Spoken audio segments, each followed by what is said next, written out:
반갑습니다. 깊은 삶 성경교회 실시간 예배 시간 변경 안내를 잠시 드리겠습니다. 주일 오전 7시 30분에 드리던 이 예배를 우리가 다음 주일부터는 오전 11시 정각에 예배를 드리도록 하겠습니다. 12월 27일이죠. 오는 주일부터 변경된 시간으로 예배 드리도록 하겠습니다. 주일 오전 11시 다음 주일에 그렇게 뵙도록 하겠습니다. 오늘 설교 본문입니다. 요한복음 1장 14절 말씀입니다. 말씀이 육신이 되어 우리 가운데 거하심에 우리가 그의 영광을 보니 아버지의 독생자의 영광이요 은혜와 진리가 충만하더라. 아멘. 영광의 하나님이 인간의 몸을 입고 이 땅에 오셨습니다.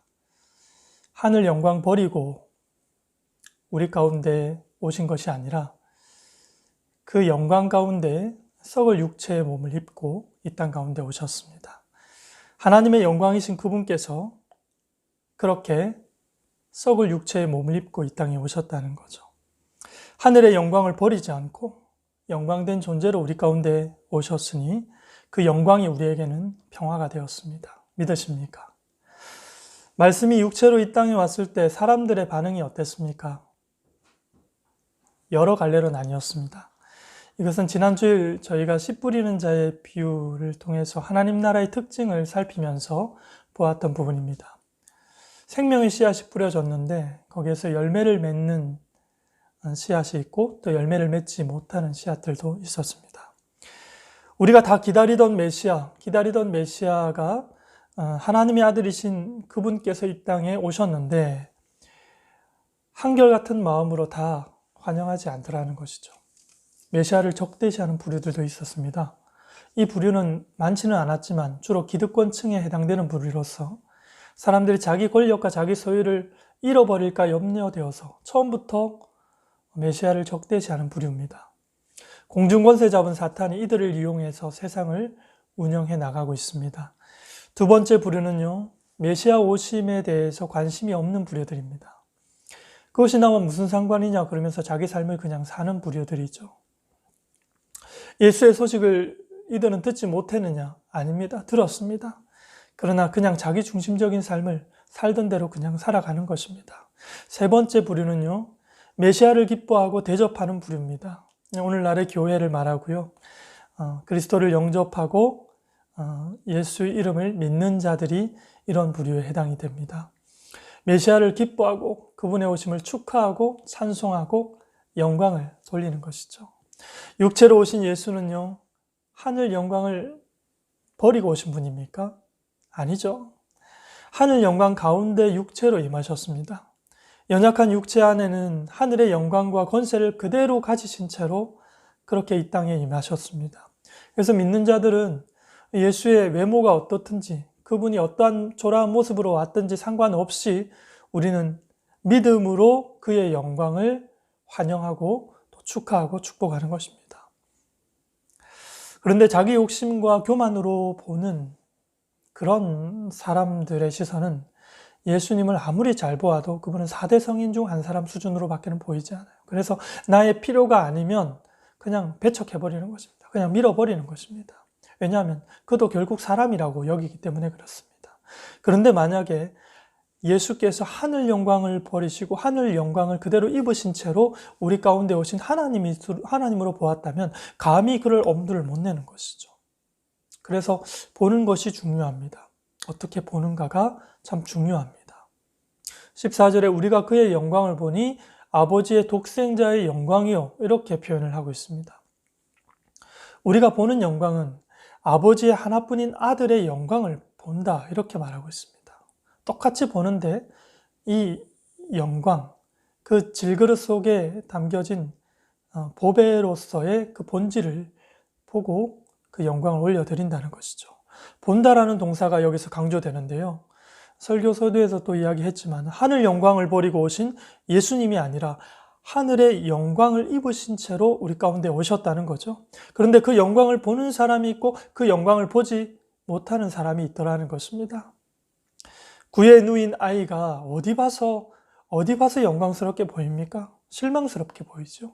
오히려 그가 만약에 진정한 메시아, 하나님의 약속한 메시아가 그다라고 말할 때 우리가 보는 그 모습은 정말 실망스럽기 그지 없는 모습입니다. 이처럼 눈으로 보는 것은 믿음 생활에 전혀 도움이 되지 않는 것 같습니다. 우리의 눈에 보이는 것으로 믿음으로 살아가려고 할 때 그건 우리에게는 전혀 도움되지 않는 것처럼 보이고요. 심지어는요, 오히려 우리가 믿음으로 보고 살아가는 우리들에게 눈으로 보이는 것은 방해 요소만 될 뿐입니다. 겨자씨는 작지만요, 엄청나게 큰 나무로 자라나지 않습니까? 씨만 보고 나무를 상상할 수 있습니까? 그럴 수는 없습니다. 만약에 그 나무를 씨를 통해서 보려면 믿음으로만 봐야 됩니다. 전혀 다르기 때문에 그렇습니다. 그 큰 나무가 그 작은 씨에 들어있다는 그 사실, 결국 믿음으로밖에는 우리는 그것을 본다라고 말할 수가 있는 것이죠. 육체로 오신 예수님 안에 하늘 영광을 보는 것은요, 겨자씨를 통해서 큰 나무를 보는 것보다 격차가 더 심하다는 사실입니다. 그래서 성경에서 본다는 것은요, 결국 믿는다라는 것을 본다라는 말로 이렇게 표현하는 것이지 실제로는 것은 믿는 것입니다. 히브리서 11장 1절 말씀에 믿음은 바랄 수 없는 것을 바라는 것이요, 믿음은 볼 수 없는 것을 보는 것이다, 이렇게 말합니다. 볼 수 없는데 어떻게 봅니까? 믿음으로 보는 것입니다. 믿음으로. 그리고 믿음이라는 것은요, 사람의 결심과 의지에 해당되는 부분이 아닙니다. 믿음은 하나님의 선물입니다. 그렇게 말씀합니다. 영접하는 자, 곧 그 이름을 믿는 자들에게는 하나님의 자녀가 되는 권세를 주셨으니, 누구에게 하나님 자녀의 권세를 주셨다고요? 믿는 자들에게. 이는 혈통으로나 육정으로나 사람의 뜻으로 나지 아니하고 오직 하나님께로부터 난 자들이니라. 누가 하나님께로부터 난 자들이라고요? 믿는 자들. 그 출처가 하나님이라고요. 하나님의 선물이 믿음이다라는 것입니다. 이것이 기독교 전문용어로 표현을 하면 은혜라고 표현을 할 수 있는 거죠. 은혜는 은혜인데 어떤 은혜요? 덧입혀진 은혜. 무엇이 덧입혀진 은혜입니까? 이미 주어져서 우리가 누리고 있는 그 은혜 위에 새롭게 부어진 은혜를 말하는 것이죠. 하나님의 은혜는 한번 깨달았다고 다 끝나는 은혜가 아닙니다. 계속적으로 알고 또 알아가야 하는 것이죠. 구원이 마찬가지입니다. 구원을 한번 받았다고 그냥 끝나는 것이 아니죠. 물론 그 자체로 완벽하지만 구원의 완성을 위해서 우리는 그 은혜를 끊임없이 거듭거듭 채워나가셔야만 하는 것이죠. 하나님의 말씀이 육신이 되어 우리 옆이 아니라 하나님의 말씀이 육신이 되어 우리 가운데 오셨다고 했습니다. 이게 무슨 말입니까? 하나님의 존재, 그분의 뜻, 그분의 계획을 모두 예수님을 통해서 알 수 있는 예수님의 모습으로 우리 가운데 오셨다는 것입니다. 아니, 초라한 모습으로 오셨는데 그 하나님의 사랑과 장엄한 계획을 그 초라한 모습 속에 비춰지는 예수님을 통해 어떻게 다 알 수 있습니까? 그것을 다 알 수 있는 모습으로 오셨다는 것입니다.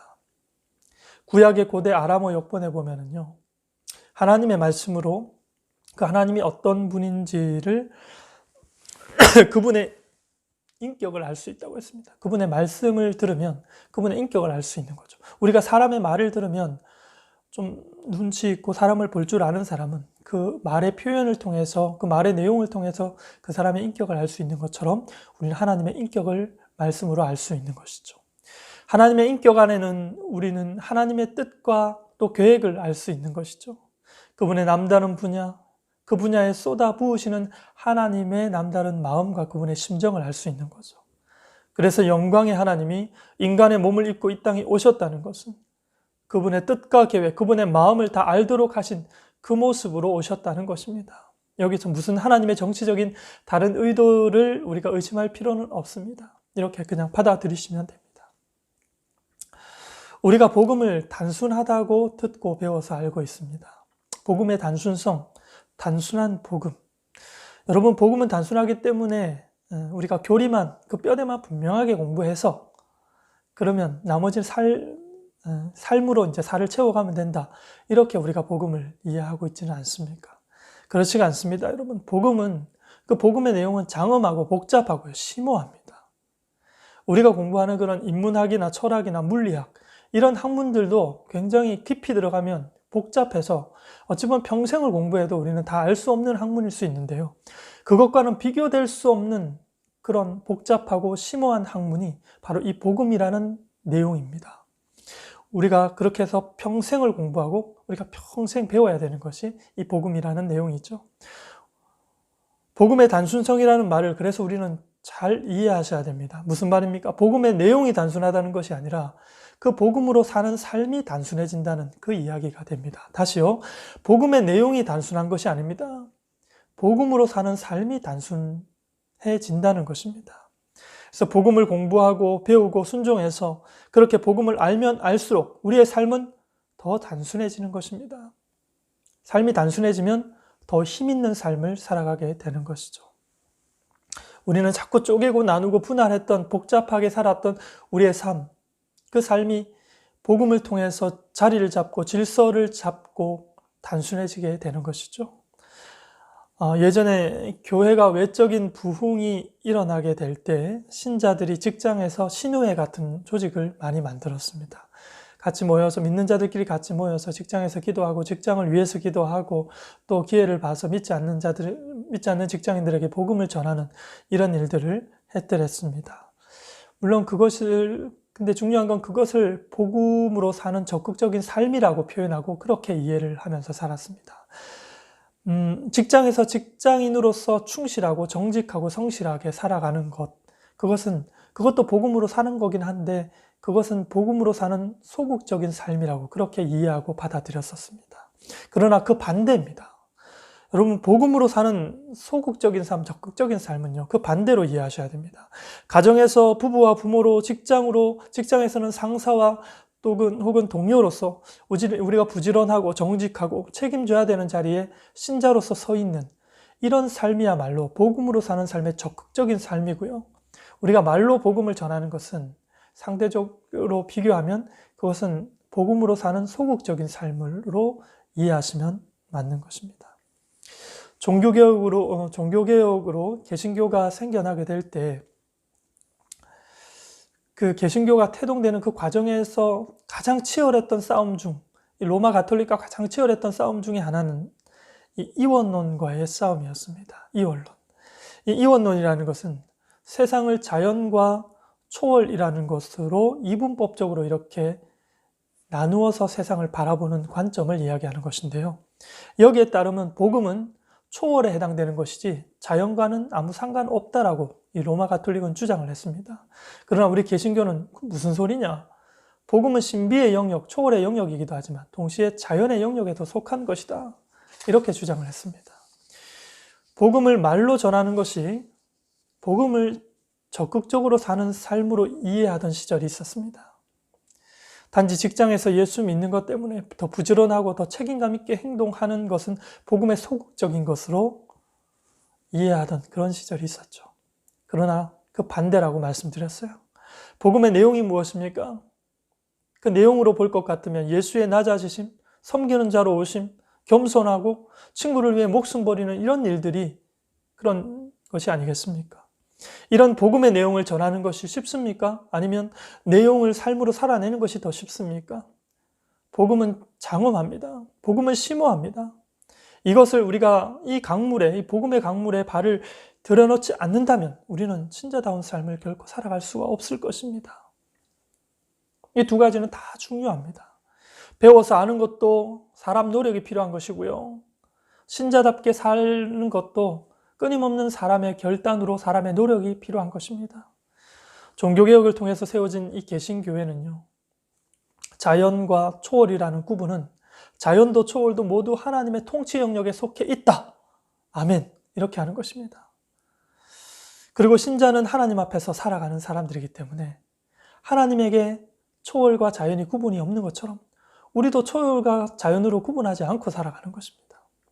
오늘날은 세상이 기독교에게 도덕과 윤리적인 삶을 그 어느 때보다도 부추기고 있는 실정이죠. 이전에도 그랬지만 지금과 같이 이렇게 철저하게 이 기독교에게 삶을 요구하는 때는 없었던 것 같습니다. 그렇다고 너무 성급하게 우리가 도덕과 윤리로 기독교를 증명하려고 들 때 어떤 일이 발생합니까? 말은 복음의 내용인데 삶은 세속적으로 살아가는 그런 경우를 맞닥뜨리게 된다는 것입니다. 이렇게 이분법적으로 살게 되면 결국 세상 권세에 놀아나는 꼴이 되는 것이죠. 그러니 복음을 배워서 알고 또 아는 만큼 사는 것은 그 어떤 경우에도 구분은 될 수 있을지 몰라도 이 두 가지는 늘 같이 가는 것입니다. 여러분, 우리가 잘 살려면 잘 알아야 됩니다. 그리고 우리가 잘 아는 사람이 된다는 것은 결국 잘 사는 사람이 되는 것입니다. 초월과 자연은 어떤 영역에 있든지 간에 다 하나님의 통치 영역이라고 했습니다. 언제부터 초월과 자연이 다 하나님의 통치 영역이 된 겁니까? 사람 기준에서 보면 그래서 뜻이 하늘에서 이루어진 것처럼 땅에서도 이루어지기 시작한 그때부터 초월과 자연은 모두 하나님의 통치 영역이 되었습니다. 그러니 초월이니 자연이니 하는 구별은 하나님께는 없는 것이고요. 그 모든 것들의 주인이 하나님이라는 사실을 우리는 기억해야 됩니다. 성경이 가르치는 구원은 죽어서 천국 가는 것에만 국한된 것이 아닙니다. 지금도 우리는 하나님의 통치 영역 안에서 하나님의 자녀의 신분에 걸맞게 그에 대한 혜택을 누리면서 우리는 오늘 살아가고 있습니다. 그래서 신자는 살면서 겪는 모든 일 속에서 하나님의 은혜를 더 깊이 누리게 되는 훈련을 하게 되어 있습니다. 실패해도 훈련이고요. 성공해도 훈련입니다. 우리가 잔잔하게 삶을 살아가는 그 시절도 훈련이고요. 격동의 시기를 살아가는 그 시절도 훈련인 것입니다. 모든 것이 우리가 하나님을 알아가는 경건과 또 충만한 은혜의 삶을 훈련하는 것입니다. 요한복음 1장 16절에 우리가 다 그의 충만한 데서 받으리 은혜 위에 은혜로라. 은혜 위에 은혜다. 이런 표현이 성경에 여러 군데 나옵니다. 이미 주어진 은혜 위에 새로운 은혜가 덧입혀지는 그런 삶인 것이죠. 끊임없는 훈련을 통해서 우리는 이 은혜를 거듭거듭 우리의 삶 가운데 채워갈 수 있는 것입니다. 복음은 장엄하다 그랬습니다. 복음은 심오하다 그랬습니다. 환원 불가능한 복잡성으로 심오한 복음을 끊임없이 배우고 공부해야 알 수 있다는 것이고 그렇게 알아야 살 수 있다는 이야기입니다. 환원 불가능한 복잡성이라는 것은 그 어떤 학문에도 해당되는 것이 아닙니다. 오직 복음에만 해당되는 그만큼 심오하고 그만큼 복잡하고 그런 것이 이 복음의 학습이라는 것입니다. 복음을 배워서 깊이 들어갈수록 장담하건대 복음의 삶을 더 구체적으로 살아가게 될 것인 줄 압니다. 아는 것과 사는 것을 분리하지 않습니다. 그것을 분리하는 그 순간에 우리는 잘못 생각하고 잘못 사는 것입니다. 어쨌든 우리는 눈으로 보는 연습보다는 그래서 믿음으로 살아가는 훈련과 연습이 우리의 삶 속에 계속 되어져야 됩니다. 그런 인식과 또 인식적인 사고로 살아가는 삶이 중요합니다. 14절에 말씀이 육신이 되어 우리 가운데 거하심에 우리가 그의 영광을 보니 아버지의 독생자의 영광이요 은혜와 진리가 충만하더라. 아멘. 보이는 것을 보고 기뻐하는 것이 아니라 약속과 말씀을 믿고 그것을 기뻐하고 즐거워하는 것이라는 겁니다. 믿음은 볼 수 없는 것을 보게 합니다. 믿음은 선물입니다. 눈이 없어 그와 그분의 영광을 보지 못하는 것이 아니라 문제가 무엇입니까? 우리 안에 죄가 들어오는 그 순간부터 우리 눈이 가리워지기 시작했습니다. 우리가 눈을 부릅뜬다고 해서 볼 수 있는 것이 아니게 되어버렸습니다. 죄가 가리웠으니 우리 눈으로 볼 수 없는 겁니다. 오직 믿음으로만 질그릇 속에 담긴 보화를 보면서 기뻐할 수 있는 것입니다. 성탄절은 축제의 날이죠. 성탄절은 잔치입니다. 그 어떤 잔치보다 의미 있고 그 어떤 잔치보다 심오한 즐거움이 있는 그런 잔치가 되는 것이죠. 하나님의 약속의 성취가 시작된 날이고 이미 주어진 은혜 위에 새로운 은혜가 크게 부여된 날이기 때문에 그렇습니다. 신자된 우리는요, 어쨌든 보는 삶에 익숙한 우리가 믿음으로 보고 믿음으로 사는 삶의 연습이 우리의 삶 속에서 계속 되어져야 합니다. 내년 성탄절엔, 그런 의미에서 우리가 내년 성탄절에는요, 올해 성탄절보다 2배 더 기뻐하고 즐거워하고 행복한 그런 성탄절이 되었으면 좋겠습니다. 그 성탄절을 위해서 지금부터 훈련하고 연습하고 준비합시다. 술 취하지 마라. 이는 방탕한 것이니 오직 성령의 충만을 받으라. 요한복음 5장에 있는 말씀입니다. 우리에게 익숙한 말씀이죠.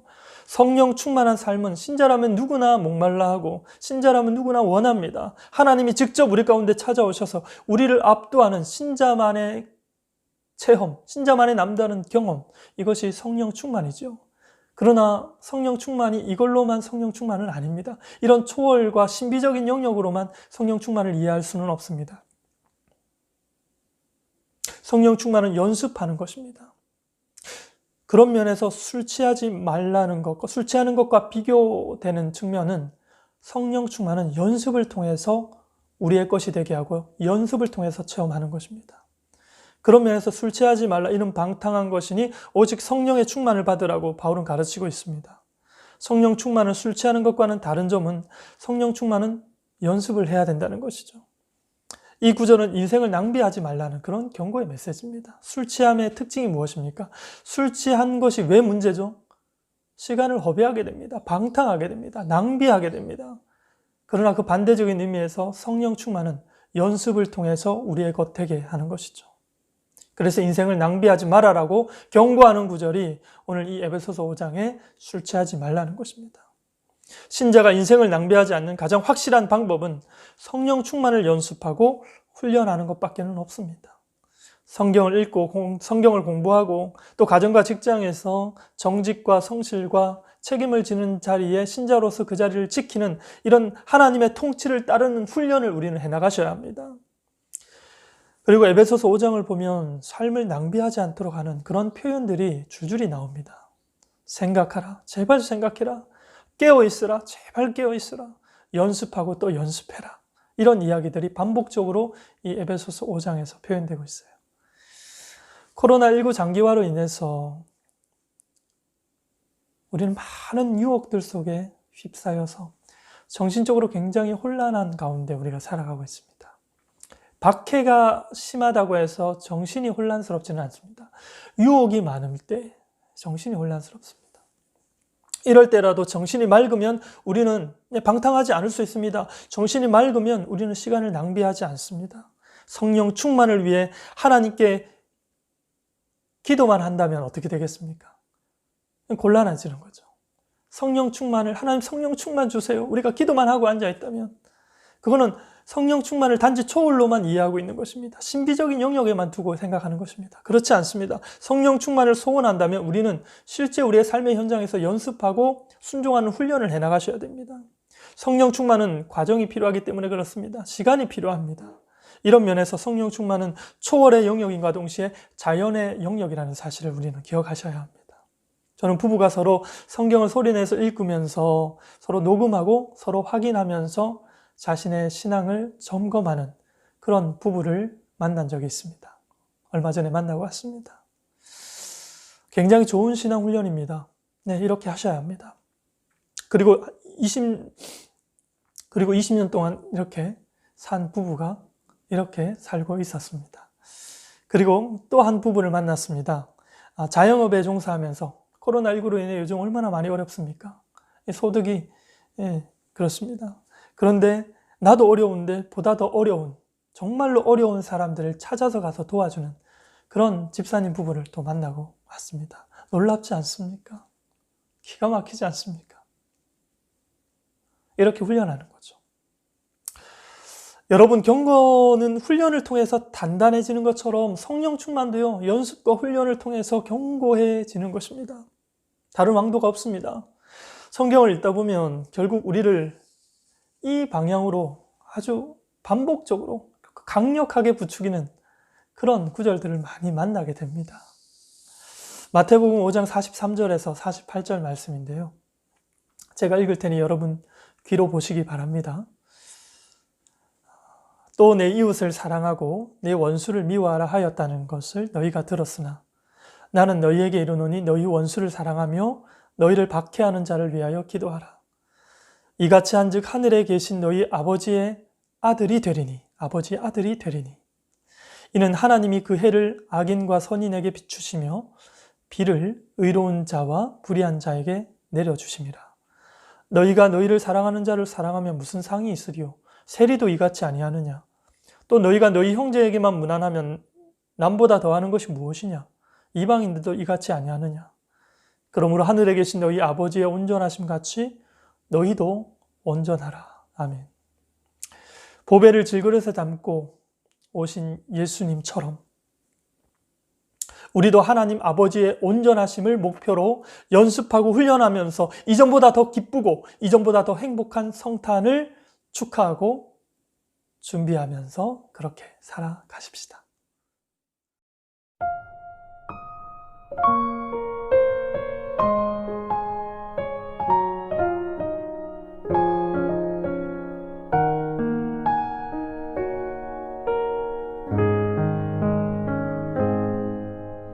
말씀 앞에서 경외함으로 주께 홀로 섭니다. 생명의 말씀 읽고 순종해 주를 예배합니다. 기록된 말씀 힘이 있어서 진리로 우리 거룩해 하며 거룩한 말씀 세세 영원히 복음이 되어 말씀하시네. 하나님 말씀에 두려워 떠는 자, 그 말씀에 생명을 거는 자 한 사람 찾으시는 주님의 약속을 믿어 하나님 말씀에 명을 거는 자 순종하며 주 따라가는 자 영원한 하나님 나라 이뤄갈 주의 교회여 일어나라.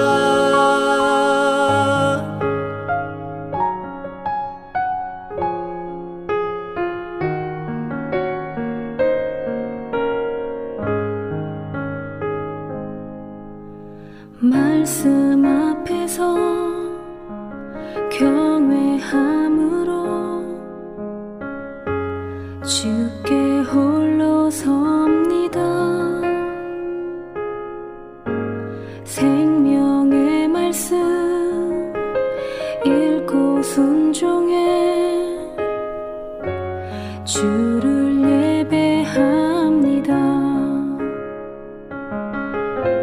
기록된 말씀 힘이 있어서 진리로 우리 거룩해 하며 거룩한 말씀 세세 영원히 복음이 되어 말씀하시네.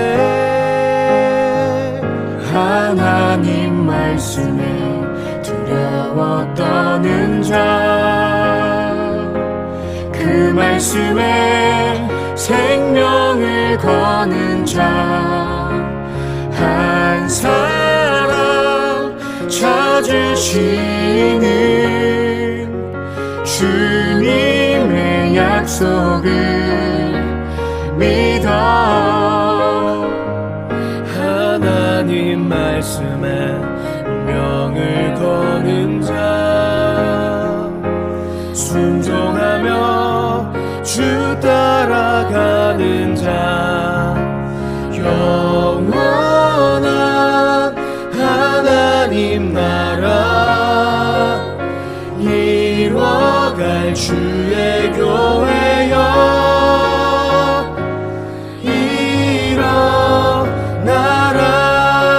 일어나라. 주 말씀은 우리를 구원해 이르는 지혜이니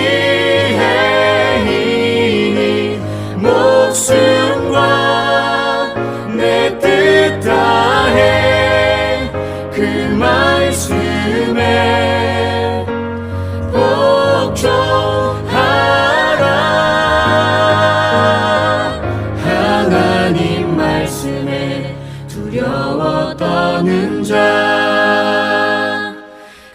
말씀에 생명을 거는 자 한 사람 찾으시는